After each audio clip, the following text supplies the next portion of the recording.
His breath was uneven. We stood close, too close, in the dim corridor just behind the laundry room, where the air smelled like detergent and rusted pipes. The building was quiet, humming like it was holding its breath with us.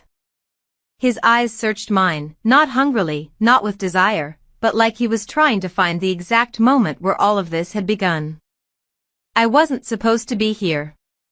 We weren't supposed to be like this. And yet, here we were. Inches apart. Words trapped in our throats. The world outside felt paused, as if it was waiting for us to make a decision we couldn't take back. He leaned in. I didn't move. And just as something between us started to shift, a loud thud echoed from above. The moment shattered. We stepped back like strangers. My heart didn't. Before I begin the story and tell you how everything really happened, answer this question. Do you agree that everyone deserves a second chance after cheating? It started on a Wednesday. Cold for Portland, though not unusual. The kind of cold that settles into your sleeves and reminds you just how thin your coat is.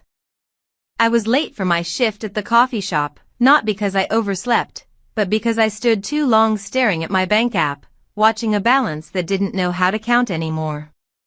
Rent was due 3 weeks ago. My cupboards echoed when I opened them. And I was already behind on utilities. My shoes slapped wet pavement as I rushed toward work, dodging puddles and broken leaves. I didn't even notice the "closed for business" sign until I nearly slammed into the locked glass door. Inside, the place was dark. No hum of machines. No clatter of cups. One of the supervisors, Greg, came out from behind the counter. He didn't look at me. We sent an email last night, he said, his hands stuffed deep into his hoodie.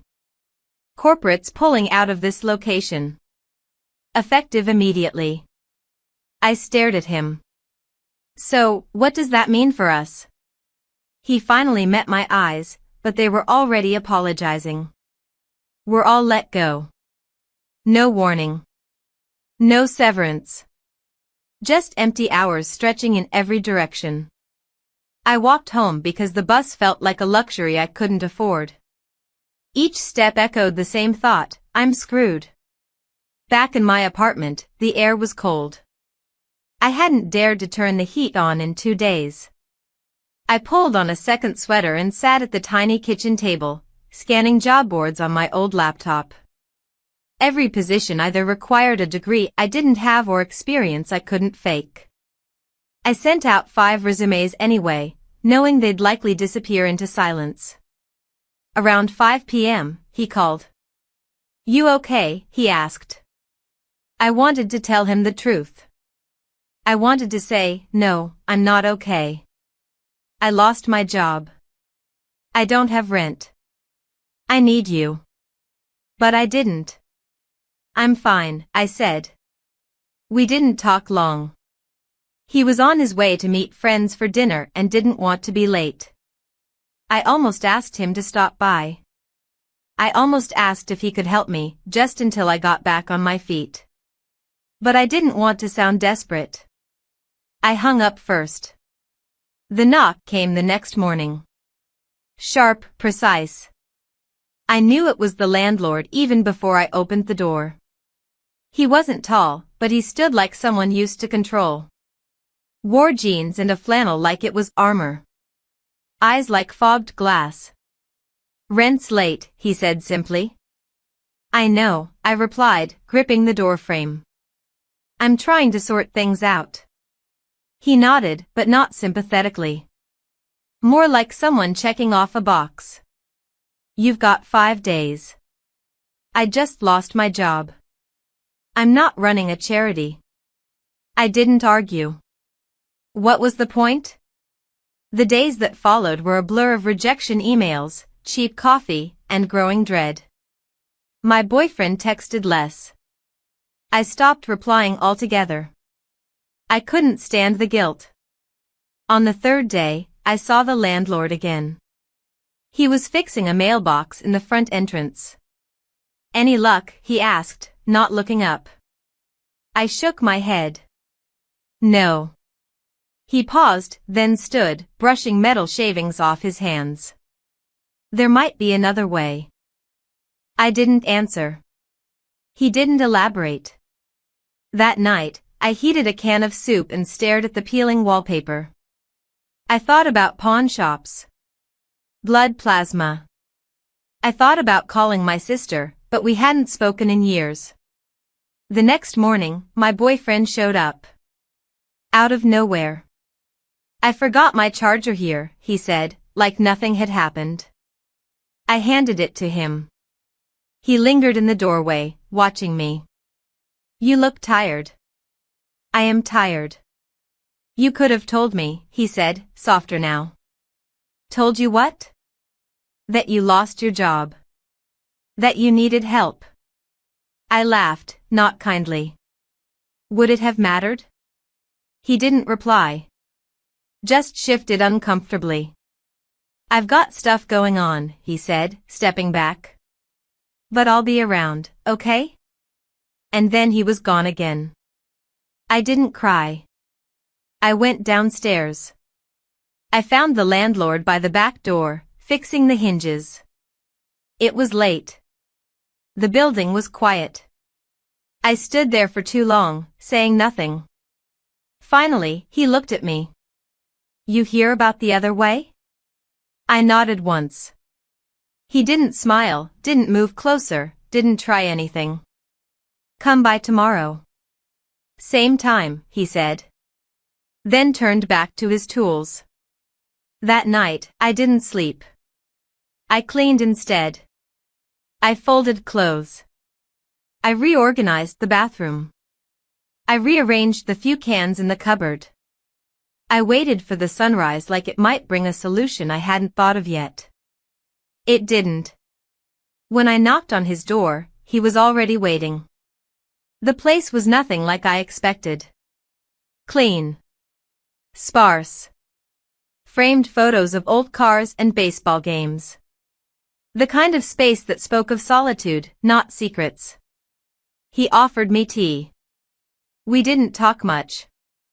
Mostly, we just sat there, awkwardly, like two people who didn't know what they were about to do.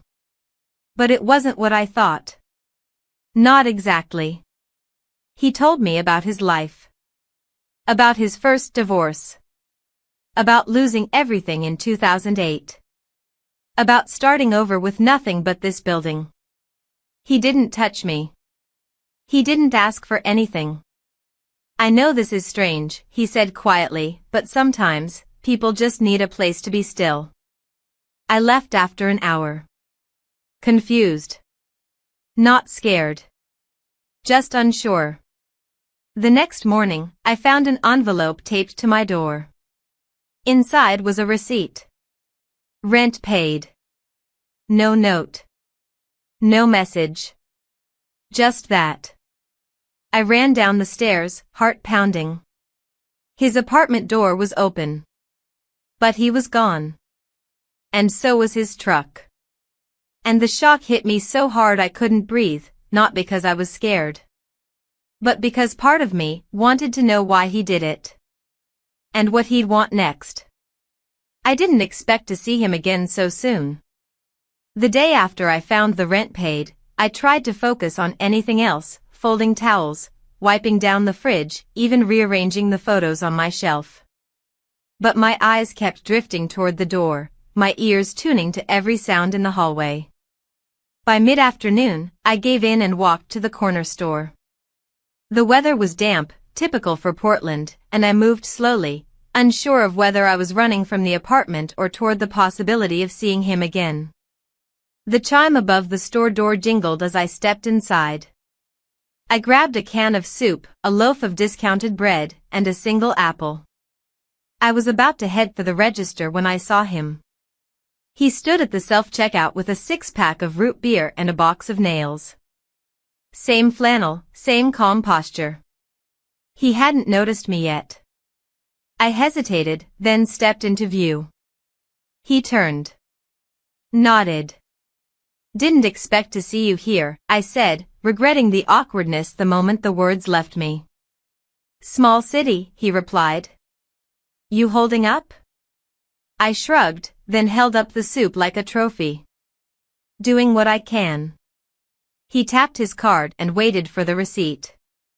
"You hungry?" I blinked. "You mean now?" "There's a diner down the block." I was heading that way anyway. And just like that, we walked together.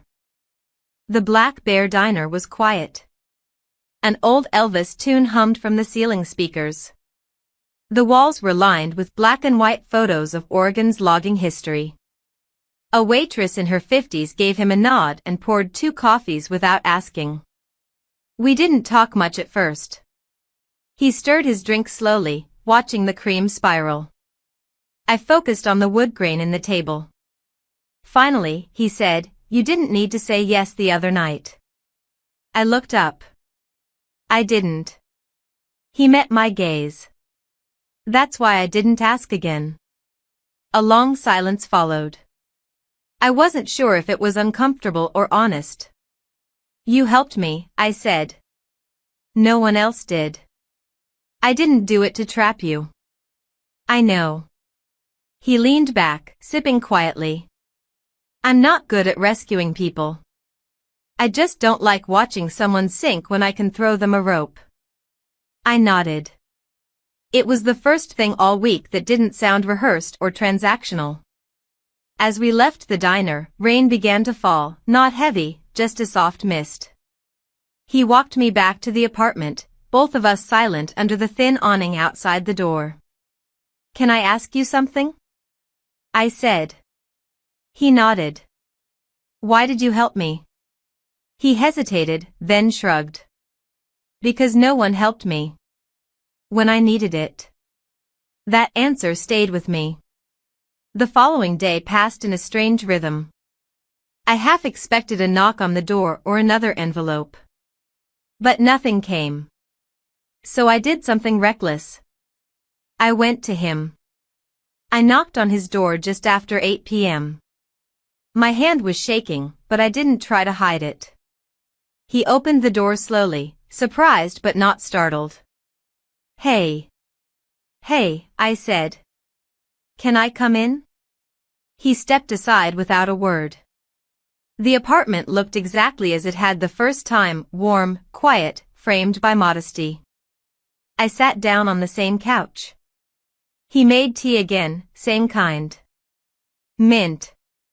"I don't know what this is," I admitted. "I just didn't want to be alone tonight." He sat across from me, a quiet understanding between us. The minutes ticked by slowly. At some point, I started talking about the job, the feeling of drowning, the silence that follows after someone you love stops showing up. He listened. That was all. And when my voice cracked, he didn't reach for me or move closer. He just stayed. We talked until midnight, the conversation shifting from pain to old memories. He told me about his first truck. I told him about my dad's old record player and how it always skipped on Billy Joel. Then, somewhere between laughter and silence, we looked at each other. And we kissed. I left that night with 1,000 questions in my chest, none of which I could answer. The next day, my friend Karen called and insisted I meet her for lunch. I agreed, partly because I needed to talk to someone normal, someone who didn't exist in this blurry new version of my life. We met at a Denny's near the freeway. Karen was already seated, waving me down with her bright orange nails and loud voice. "You look different," she said the second I sat down. "Different how?" "Like you slept. Or got laid. Or robbed a bank. I can't tell which." I laughed, maybe too hard. "Definitely not the last one." She raised an eyebrow but didn't press. "Listen," she said between bites of salad, "I know you and your guy were having a rough patch. But you know he stopped by my place last night?" I froze. "He did?" "He wanted to know if I'd seen you. Said you weren't answering." He looked off. Like anxious off. I didn't know what to say. He's still trying, she added. That has to mean something, right? I didn't answer. Because I wasn't sure it meant what it used to. When I got home, there was a bag on my doorstep. No note. Just a grocery bag with apples, peanut butter, and a loaf of fresh sourdough. It was his way of saying he hadn't forgotten. And that somehow made it harder. That night, I stood in the kitchen eating an apple straight from the bag, staring at the empty wall. I felt like I was suspended between two stories, not sure which one was mine anymore. And then came the knock. I opened the door and found my boyfriend, my actual boyfriend, standing there with a suitcase. He looked exhausted. Messy. I've been thinking, he said. We can't keep doing this. So I made a decision. I blinked. What kind of decision? He pulled out a small box from his coat pocket. A set of keys. These are for a place in Bend. Friend of mine's renting it out. I already put the first month down. You and we can move there. Start over. Together. My hands stayed at my sides. My brain screamed. I couldn't even speak. And I got you a job, he added. Receptionist gig. Nothing huge, but it's a start. Clean break. He smiled like he expected me to jump into his arms. I stood there, frozen. Because I hadn't sent my resume anywhere. And someone else had just paid my rent. And nothing made sense anymore. He held out the keys like it was a gift, like this was supposed to fix everything. I didn't take them. We stood there in the dim hallway, me clutching the edge of the door, him with his duffel bag still resting against his leg. The longer I said nothing, the more his hopeful smile cracked. And still, I didn't know what to say. I just thought, he finally muttered, you'd be happy. I didn't ask for this, I replied, voice flat. His eyes shifted. So what, you're staying here now? You and the landlord are what, friends? I didn't answer. I didn't like the way he said that word. He looked past me, into the apartment, like expecting to catch a glimpse of something out of place. Something he could argue with. But there was nothing. Just my same couch, the same ugly lamp, the same silence between us. I stepped aside. You can come in. If you want. He hesitated, then dragged his bag in, setting it awkwardly by the door. He walked slowly around the room, taking it in like he'd never seen it before, like every little change might mean something. You threw out the picture. I did. He nodded once, like acknowledging a wound. We didn't talk much after that. He sat on the edge of the couch while I stood by the kitchen counter, unsure what to do with my hands. The tension hung heavy, a buzzing wire stretched between us. Eventually, he said he'd crash at his brother's and give me time to think. The door closed behind him with the finality of a slammed book. The next day, I went out early just to walk. I needed to breathe, to feel air that didn't carry the weight of past choices. I wandered toward Washington Park without thinking, drawn by the memory of when things felt simple. The leaves were turning amber and red, the air sharp but clean. I moved slowly past the trees, past joggers and dog walkers, until I reached the overlook. From there, the city looked smaller. Manageable. I sat on the bench for a long time, my fingers curled around a takeout coffee I hadn't planned to buy. That's when I heard his voice. You're a hard one to track down. I turned. It was him. The landlord. He didn't look surprised to see me. Just quietly amused. How'd you know I'd be here? I asked. I didn't. I hoped. I gestured to the empty space beside me. He sat. Neither of us spoke for a while. The breeze picked up, scattering dry leaves at our feet. Finally, I said, he came back. I figured. He brought keys. A job. A whole new start. He looked out at the horizon. That's a lot to put in one suitcase. I smiled despite myself. We didn't say what we were thinking, not then. Instead, we sat there until the sun lowered enough to turn the clouds gold. Walk with me, he asked. We moved through the park like we had all the time in the world, slow steps over crunching leaves. He told me about the time he tried to live in Arizona, how he missed rain more than anything. I told him about the Christmas I tried to bake gingerbread and almost set the apartment on fire. It wasn't flirting. It wasn't even close to it. It was comfort. Warmth. We ended up at the edge of the parking lot. I stopped, hands in pockets, not wanting to go yet. He looked at me, his voice quieter now. You're not trapped, you know. I know. You don't owe me anything. I know that too. Then, for a moment, we just stood there, still. And we kissed. The world didn't tilt. No thunderclap. Just a moment so quiet it echoed. I pulled away first. Not because I wanted to. But because I had to. I should go, I whispered.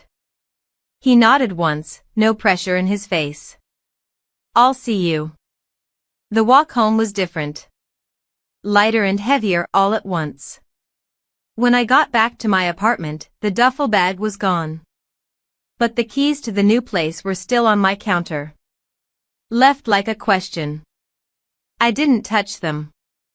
The next morning, I met Karen again. She insisted on dragging me to this pop-up farmer's market near Alberta Street. There were folding tables, music, kids with face paint, dogs in little jackets. Life. Real life. You're glowing, she said. Either you got laid or got a job. I rolled my eyes. It's possible to feel good without either, you know. Not in my world. We wandered from table to table, picking through jars of jam and candles. Then she got distracted by a man selling lavender soap, and I was left holding her bag and watching the crowd. That's when I saw him. Not the landlord. Him. My boyfriend.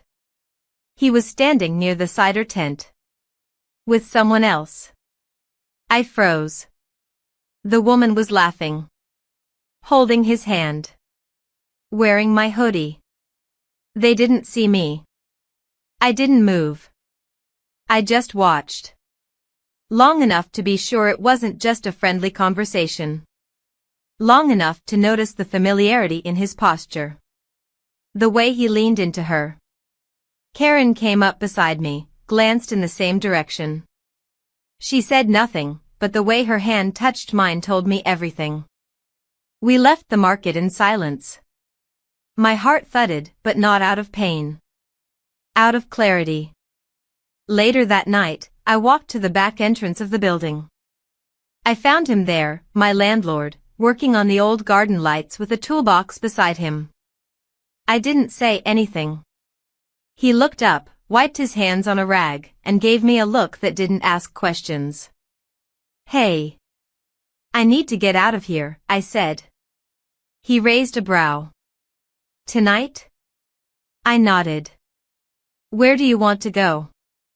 I didn't have an answer. But I knew I didn't want to be in that apartment anymore. He stood up, picked up the keys from his toolbox, and said, "Come on." We didn't go far. Just a few hours outside the city, toward the coast. The drive was quiet, filled with winding roads and low-hanging mist. He played an old playlist from a USB stick, a mix of John Prine and Fleetwood Mac. I didn't ask why he had it. I just listened. We arrived at a motel. Nothing fancy. Just a place with 2 floors and flickering neon signage. But it was enough.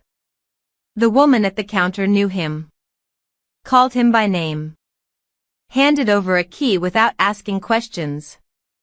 The room was warm. Simple. Faint smell of salt water and lemon cleaner. He tossed his bag on the chair. I took off my coat and sat on the bed. He handed me a bottle of ginger ale from the vending machine, then sat beside me. Neither of us said a word. And we spent night together. When the morning came, fog covered everything outside the window. I got up first and opened the curtains slowly, expecting nothing more than quiet waves and empty sand. But outside the door, resting on the hood of his truck, was my boyfriend. Waiting. He leaned against the hood of the truck like he'd been there for hours, arms folded, jaw tight. The ocean mist curled around him, softening the lines on his face, but not the tension in his body. I didn't move. I just stood in the motel doorway, clutching the edge of the curtain, heart thudding. He saw me. Of course he did. We locked eyes, and something unreadable flickered in his expression. Not anger. Not betrayal. Just confusion, maybe. Or recognition. Behind me, I heard the floor creak. The landlord stepped closer, saw what I saw through the window, then turned away without a word and started packing his things. Calm, quiet, like someone used to disappearing. I stayed frozen for another second, then slipped on my coat and opened the door. "What are you doing here?" I asked, my voice lower than I expected. "You weren't answering," he said. "Then Karen said you left town. I figured I'd find out why." He looked past me, toward the motel room. "I don't need to explain," I said. "You don't," he replied. But he stayed standing there. We didn't raise voices. We didn't say anything cruel. We just stared at each other in a silence that said more than either of us wanted to admit. Then he stepped forward, handed me something. The keys to the place in Bend. "I'm not asking you to go," he said. "I just want you to know, it's still there." He turned, walked back to his car, and drove off without looking back. The landlord came out of the room a moment later, duffel over his shoulder. "You okay?" he asked. I didn't answer. We drove back in near silence. No radio. Just the rhythm of tires on wet pavement and the occasional click of the turn signal. The highway signs passed in a blur. My thoughts did too. Back in Portland, he pulled into the alley behind the building. I got out before the truck stopped moving fully. He didn't follow. I didn't expect him to. Inside, the apartment felt different. Not heavier, emptier. There was a bag on the floor. The one my boyfriend had left behind. Still packed. Still zipped. I didn't touch it. Instead, I went straight to the bathroom, turned on the faucet, and let the water run until the mirror fogged. The next few days blurred into each other. I didn't see either of them. I threw myself into job applications. Grocery store. Call center. Library. Anything. I walked to every place that said help wanted in the window. I left my number. Smiled too hard. Lied about experience. Waited. On the fourth day, a library downtown called. They needed someone to fill in temporarily while one of their staff was on medical leave. Nothing fancy. Part-time. Minimum wage. But real. I started the next morning. The library was quiet, like a pause between thoughts. Mostly older people during the day, retired couples looking for gardening books, a man who came in daily to read newspapers without checking anything out. The building had high ceilings, dusty corners, and an odd charm. Like a place forgotten by time. One afternoon, while shelving returns in the fiction aisle, I felt a presence behind me. "I heard you got a job," he said. I turned. The landlord. Jeans. Jacket. Same steady expression. "Yeah," I said. "Temporary." He nodded. "Still something." I didn't ask how he found out. I was starting to accept that he saw more than he let on. We sat outside on a bench during my break. He handed me a coffee from the shop across the street. Said nothing about what happened at the motel. Didn't bring up the guy. I didn't either. Instead, we talked about books. He admitted he hadn't read a novel in years. "I always thought I'd pick it up in retirement," he said. But then life kept extending the deadline. I laughed. "You should start with something short. No pressure." "Like what?" I thought for a moment. "Maybe of Mice and Men. It's got a lot of truth in very few pages." He made a note of it on his phone. We parted without plans. But the next day, he showed up again. Then the next. Never long. Just 15 minutes at most, sitting outside with coffee. Listening. Letting the quiet stretch without demanding to fill it. Somewhere in that stillness, I started feeling okay again. One Friday afternoon, as I walked out of the library to catch the bus, I noticed a small crowd outside a storefront on the corner. There were construction signs, new posters on the windows, and the scent of fresh paint in the air. I walked over. A banner read, "Coming soon, Rose and Rust Cafe." Through the glass, I could see someone moving inside.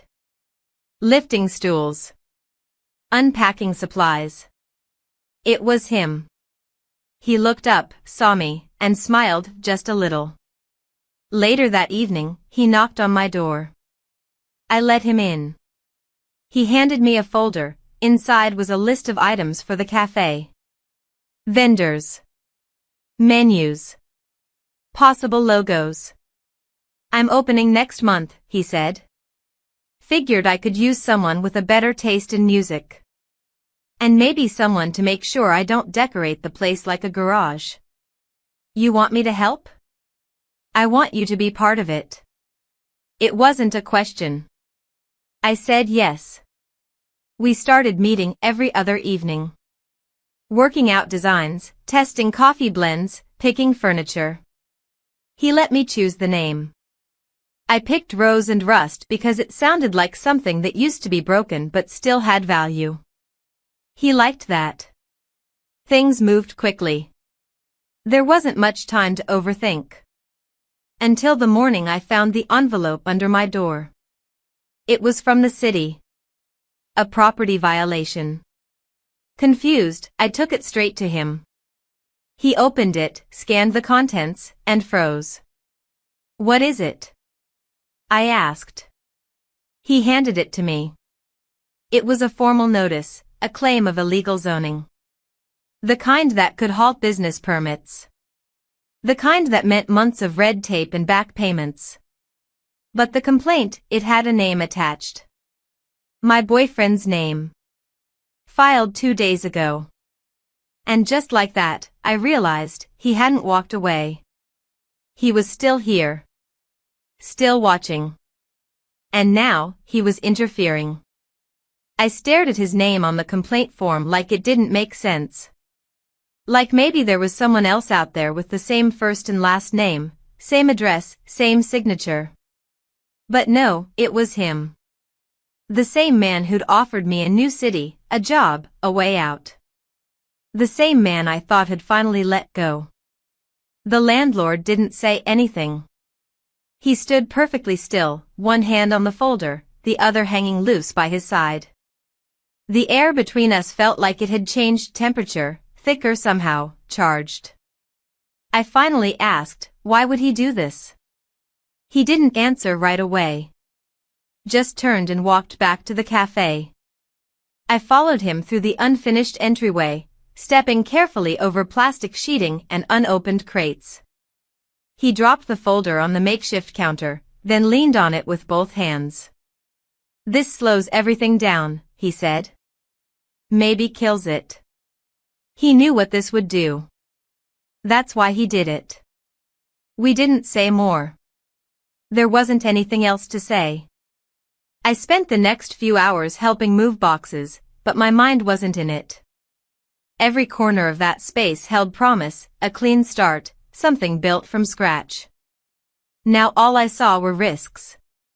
That night, I sat in my apartment with the envelope on the table, unopened again, like maybe it would say something different if I waited long enough. The next morning, I woke up before the alarm. Made coffee, poured it, didn't drink it. Instead, I walked straight to the library, even though it wasn't my shift. I needed the quiet.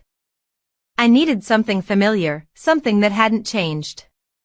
Miss Crane, the head librarian, gave me a curious look when I arrived but didn't ask questions. She just handed me a clipboard and pointed to a stack of new returns. As I shelved them, my thoughts kept circling back to him. Not the landlord. Him. The one who couldn't let go.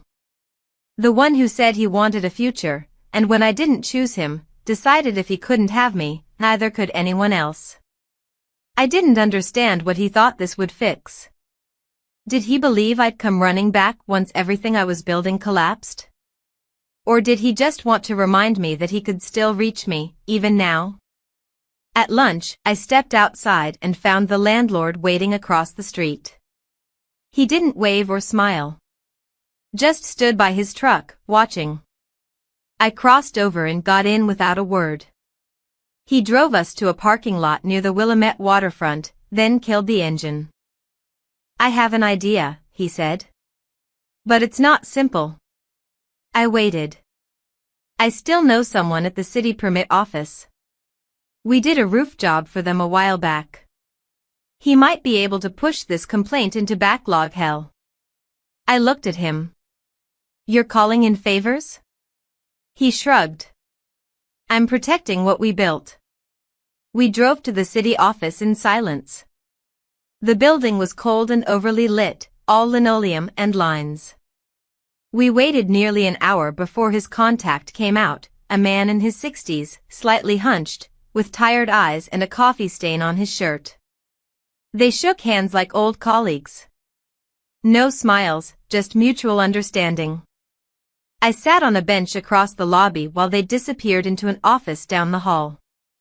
When they came back out 20 minutes later, the landlord's face didn't give anything away. "Let's go," he said. Once outside, he finally spoke. "It's not gone. But it's buried." "For how long?" He looked straight ahead. "Long enough." We didn't talk about it again. Over the next week, things shifted. The cafe came alive piece by piece. We installed light fixtures. Painted walls. Ordered second-hand furniture from a place in Beaverton. I created a playlist for the soft opening. Even named the drinks. He let me. Every day we worked side by side. No labels. No promises. Just motion. Quiet cooperation. Even comfort. Then one evening, after a full day of hauling supplies, I stepped out back to get air. The alley smelled of wet leaves and old brick. He followed a minute later. Handed me a bottle of soda. Sat down beside me on the steps. I asked, "Do you ever think this is all too much?" He took a long breath. "Sometimes. But I'd rather build something than run from it." The next morning, I arrived at the library to find Miss Crane in the entryway, holding a stack of forms. "Someone asked about you," she said, handing me a visitor log. I flipped to the bottom. His name. "He said he was an old friend," she added. Didn't seem happy. I thanked her and filed the form away. Later that night, after dinner, I stopped by the landlord's apartment. He was in the kitchen, cleaning out a toolbox. I need to get out of town for a day, I said. He looked up, surprised. Everything okay? I just need space. One day. He nodded. Take my truck. I blinked. Seriously? Keys are on the hook. The next morning, I drove out before sunrise. East, toward Hood River. The highway was empty, the sky still clinging to darkness. I didn't have a plan. Just a direction. By the time I arrived, the sun had broken through. I parked near the waterfront and walked along the rocky shore. The wind was sharp, biting through my sleeves. I sat by the edge of the river and let the silence wrap around me. But it didn't last. When I returned to the truck, there was a note on the windshield. 4 words. We need to talk. Now. No name. But I didn't need one. I got back into the truck. Started driving home. When I arrived, the cafe door was unlocked. I stepped inside. He was there. My ex. Standing in the middle of the room like he owned it. Hands in pockets. Calm. I didn't think you'd actually show, he said. I didn't come for you. You came because you know this doesn't feel right. I stared at him. What are you doing here? He looked around the room. I watched you build this with him. I watched you become someone else. I had to remind you who you were before all this. I stepped closer. You filed that complaint? I just slowed it down. Long enough for you to realize this is a mistake. My hands curled into fists, not from anger, but disbelief. You sabotaged everything, I said. And for what? Control? I gave you a way out. You didn't take it. He stepped forward. I stepped back. And that's when the landlord walked in. He froze. All 3 of us stood in the same room. No one moved. No one spoke. Until the landlord finally said, "You're standing in a place you tried to burn down." My ex didn't flinch. I came to finish what I started. And then, without warning, he pulled a lease agreement from his coat pocket. My name on the signature line. And his. He turned it around slowly. This place, he said. It's half mine. The room went still. My name was on that lease. His signature, too. Black ink. Perfectly printed. I stared at the paper like it might vanish if I didn't blink. The landlord's jaw was tight. His eyes didn't leave my ex.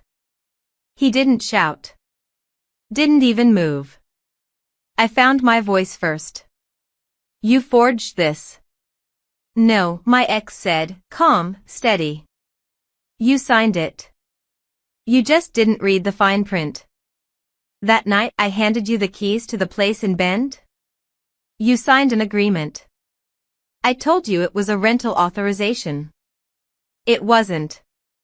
It was a partnership clause. If you ever opened a business while still registered at that address, I'd retain partial legal interest in it.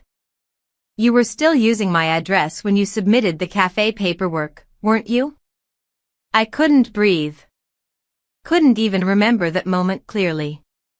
There had been so many papers. So many things I hadn't read. He stepped forward and laid the document gently on the countertop. You thought you walked away, he said. But I was still in it. Just further back. He didn't look smug. He didn't gloat. That's what made it worse. He meant it. He believed it. I want out, I said. Now. I don't think you understand, he replied. I'm not here to stop you. I'm here because this place means something to you. And that means it matters to me. The landlord finally spoke. You're not welcome here. I don't care what paper you bring. You lied. You manipulated. No, my ex said. I used what was already there. She just didn't see it. He looked at me again. But now you do. Then he turned and left. No further argument. No fight. Just the sound of the door clicking shut behind him. The silence he left behind was deafening. I stayed frozen for what felt like minutes. The landlord paced once, picked up the document, scanned it quickly, then set it back down. We need a lawyer, he said. I don't have money for that. I'll cover it. No. You won't. He looked at me, eyebrows raised slightly. I'll figure it out, I said. This is my mess.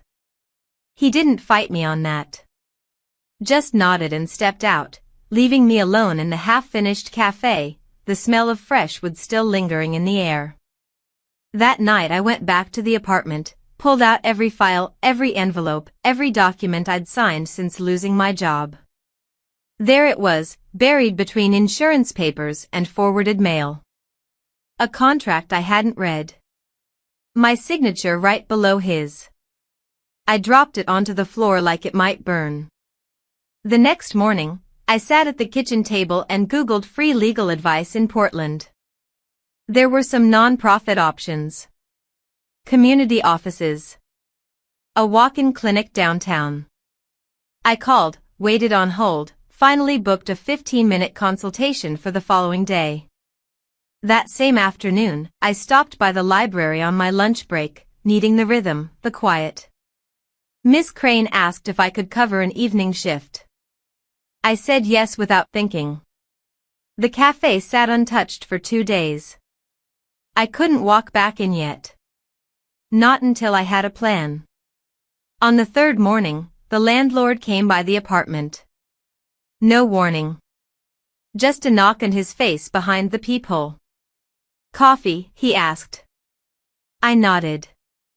We walked down to the corner cafe, the one we'd passed 100 times but never gone into. Sat near the window. Plastic seats, cheap mugs, good smell. I talked to someone, he said. An accountant I know. She says it's real. Binding. But there might be ways to push him out. If we prove the signature was gathered without informed consent. I don't want to fight him, I said. You're just going to give him half? No, I said. But I don't want to fight on his terms. That's what he wants. He didn't reply. Just stared at his cup.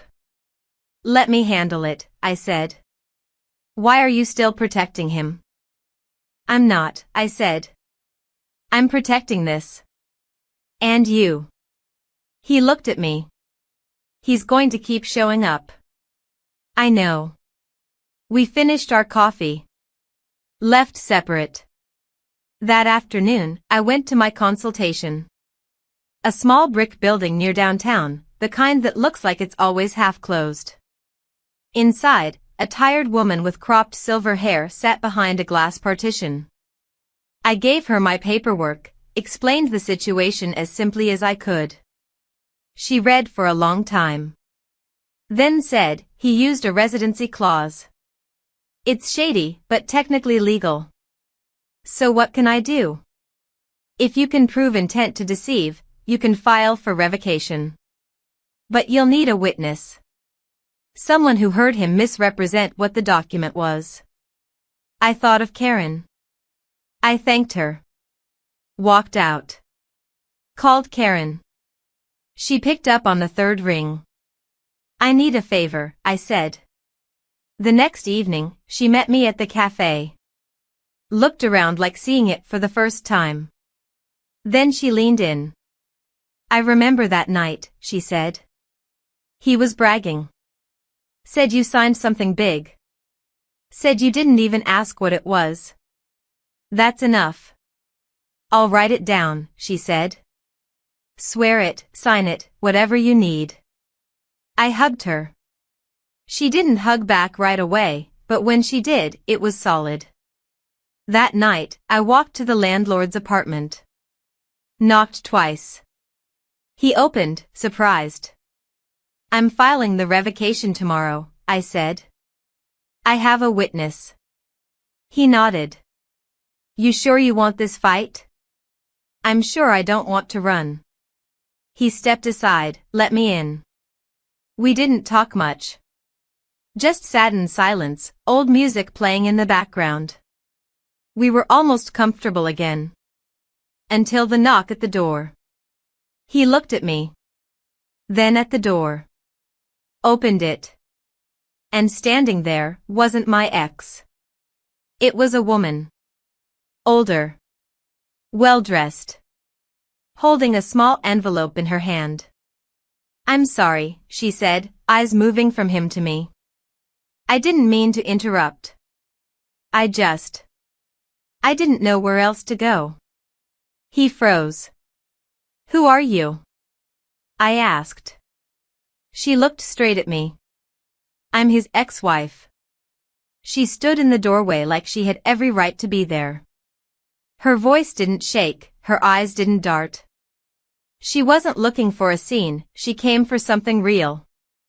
And she wasn't just anyone. She was his ex-wife. And she knew my name before I ever said it. I didn't move. I didn't step forward or backward. I just watched as he slowly stepped aside and let her in. She walked in like she knew the layout. Her fingers brushed the edge of the table like muscle memory, and for a split second, I realized this used to be her home, too. He closed the door gently. Then he looked at me. There was something unreadable in his face, regret, maybe. But not guilt. She turned to him and said quietly, "I wouldn't have come if it wasn't important." He nodded once. "I believe you." I stood there, feeling like an extra in a play where I no longer understood the script. She reached into her purse, pulled out a small envelope, and set it on the counter. "This isn't a trick. I'm not here to start anything. But you need to read it." He didn't open it.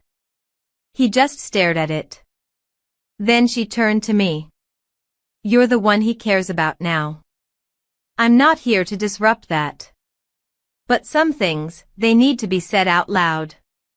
So he doesn't keep carrying them in silence." No one responded.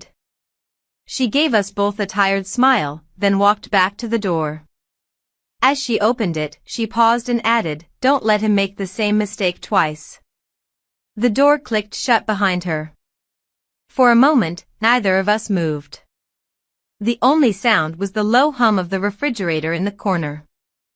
He picked up the envelope and turned it over in his hands, but didn't open it. Instead, he looked at me and said, "She's not wrong. I've been carrying things. You want to tell me what's in there?" "No," he said. "I want to show you." He walked into the back room, one I'd never seen, one he never used, and returned with a large plastic container. Inside were photo albums, faded documents, an old wooden box with a brass latch. He set it all on the table, then opened the top album. I sat across from him as he flipped pages. The first few were what you'd expect, wedding photos, trips, birthdays. A life. His life. But then came a picture I didn't expect. A woman in a hospital bed. Pale, smiling weakly. Him beside her, holding her hand. "My sister," he said. "The one no one knows about." He explained it slowly, carefully. She'd been sick for years. The kind of illness that creeps in and stays. His marriage had fallen apart in the middle of it all, not because of betrayal, but because of exhaustion. He'd spent years caring for his sister, financially and emotionally, while his wife slowly detached. Not because she was cruel, but because she couldn't live in the shadow of someone else's pain. "She left quietly," he said. "I let her. I didn't fight. I thought it made me noble at the time." He closed the album. She came today because I never told anyone the full story. And because she's the only one who knows what it cost me. I nodded. Not out of understanding, because I didn't. Not fully. But I respected the honesty. The weight of it. We didn't say much else that night. He packed the photos back into the box. I walked home without asking him to come with me. It didn't feel like distance. It felt like breathing room. The next morning, I opened the cafe early. Alone. I wiped counters, rearranged tables, added new plants to the windowsills. I put on music low in the background. Everything felt like forward motion again. Then I saw him. My ex. Not inside. Across the street. Standing beside his car. Watching. I didn't flinch. I didn't go outside.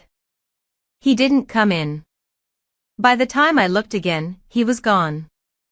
That same afternoon, a woman came into the cafe, a stranger in her late 40s, coat wet from rain, hair tucked under a scarf.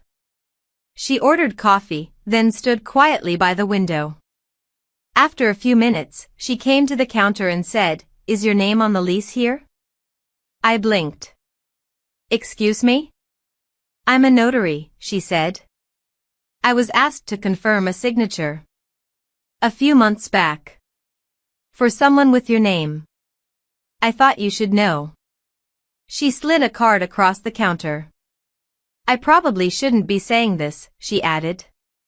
But something about it didn't sit right with me. The guy didn't even let you look at the last page. She left before I could ask another question. I turned the card over in my hand. Her name. A number. A date. I called Karen that evening. "We have enough now," I said. "Between you and the notary, we can file. This thing he did, this fake partnership, it ends." She didn't hesitate. "Then let's kill it." We met at her place and filled out the paperwork. It wasn't elegant. It wasn't fast. But it was solid. I added the notary's info, attached a sworn statement, and made copies. By the end of the night, everything was ready. I dropped it off at the city office the next morning. One stamped envelope. One long exhale. When I returned to the cafe, he was already there. The landlord. Moving tables. Unpacking new dishes. He didn't ask what happened. He just handed me a box and said, "New mugs." We worked side by side all afternoon, no tension. No questions. Just the steady rhythm of rebuilding. Then, at closing, just as I was about to turn off the lights, I heard footsteps in the back hall. I turned, expecting him. But it wasn't him. It was her. His ex-wife. Again. Only this time, she wasn't alone. Behind her, carrying a leather satchel and wearing a calm, neutral expression, was a man in a gray suit. She looked me straight in the eye and said, "I'm sorry. I wasn't honest with you before." I froze. She stepped forward and added, "I didn't just come to talk. I came to settle something that was never finished." Then she looked toward the cafe floor. "This building," she said. "It's not his." She opened her purse, pulled out a folded deed. "It's mine." My fingers went numb as she laid the deed on the counter. I didn't touch it. I couldn't. The landlord stood behind me, silent. His face didn't change, not at first. He just looked at the document like it had floated in from another life, his old one, the one he never talked about. The one she had clearly never left. The man with her opened his satchel and produced another document. He laid it beside the deed with the clinical precision of someone who'd done this before. "She never transferred the building," the man said, adjusting his glasses. "Divorce filings confirmed separation of assets, but the ownership title was never legally reassigned. Technically, by city records, she still holds full possession. I glanced at her. She didn't look triumphant.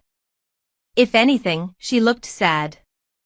Like this wasn't how she wanted things to go either. But it was happening all the same. I didn't come to take anything, she said, softly. But this place, it's mine. And if it's going to be used again, if it's going to have life again, then I have a say in what that looks like. The landlord still hadn't moved. His arms were crossed, but not defensively. Just still. He stared at the deed, then at her. You waited 10 years, he finally said. I waited until I knew you were building something again, she replied. Until I knew you were finally alive. Her words sat like dust in the air. I felt like I was intruding on a conversation I had no right to witness. But I didn't move. I couldn't. Because this wasn't just about them. This was about everything I had helped build. Everything I had let myself believe in. He looked at me. I didn't know, he said. I believe you. Then he turned back to her. So what do you want? I want to be part of it, she said. The lawyer spoke again. The property is under her name. But she's not exercising an eviction. She's offering a shared use arrangement. Technically legal. Unorthodox, but legal. The landlord let out a slow breath and rubbed his jaw. And if I say no? Then it's hers, the lawyer replied. For a long time, no one spoke. The cafe was quiet. The only sound came from the rain that had begun outside, tapping lightly against the windows. Eventually, I stepped forward. What happens to me? I asked. She looked at me. For the first time, fully. I don't want you to leave, she said. That's not what this is. Then what is this? A second chance, she said. For all of us. I looked back at him. His eyes met mine for just a second. Then he nodded, like giving something up, not the building, but the story he thought he'd already closed. The next few days were chaos. Contracts were redrawn.